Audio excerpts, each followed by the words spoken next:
Hi friends, ఈ వీడియోలో 2001 సంవత్సరంలో విజయం సాధించిన తెలుగు సినిమాలు ఏంటో నెలల వారీగా చూసేద్దాం.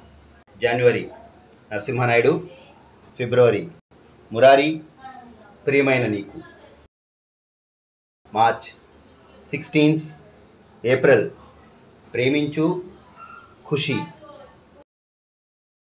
మే అమ్మాయి కోసం, జూలై సింహరాశి, ఆగస్ట్ నువ్వు నేను, సెప్టెంబర్ నువ్వు నాకు నచ్చావు, ఇట్లు శ్రావణి సుబ్రహ్మణ్యం. స్టూడెంట్ నెంబర్ 1 ఆనందం,